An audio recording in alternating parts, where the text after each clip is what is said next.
Welcome to the Banker Lamp. Please enjoy the video. In this video, I will explain how to make churro dough. First, combine 1 cup of water, 2 tablespoons of sugar, 1/4 teaspoon of salt, and 1/4 cup of butter in a saucepan. Bring this mixture to a rolling boil, then remove it from the heat. Stir in 1 cup of all-purpose flour until a smooth dough forms. Finally, add 2 large eggs one at a time, mixing well after each addition to ensure a perfect consistency. Now that your dough is ready, it's time to pipe and fry. Transfer the warm dough into a piping bag fitted with a large star tip. Heat about 3 to 4 inches of vegetable oil in a deep pot to 375 degrees Fahrenheit. Carefully pipe 4 to 6-inch strips of dough directly into the hot oil.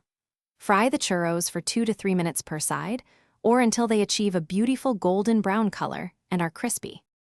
The final touch makes all the difference. While the churros are still warm from frying, mix 1/2 cup of granulated sugar with 1 teaspoon of ground cinnamon in a shallow dish. Roll each churro thoroughly in this delicious cinnamon sugar mixture until fully coated. Serve your freshly made churros immediately with your favorite dipping sauce, such as a rich chocolate, creamy caramel, or sweet dulce de leche. Enjoy every bite. Here are a few pro tips for perfect churros every time. Always use a candy thermometer to maintain a consistent oil temperature of 375 degrees Fahrenheit. This prevents soggy or burnt churros. Also, avoid overcrowding the pot when frying, as this can lower the oil temperature and lead to uneven cooking.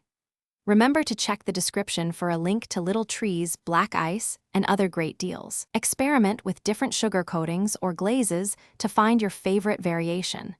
Happy churro making! Thanks for watching. If this was helpful, leave a like and consider subscribing. See you next time.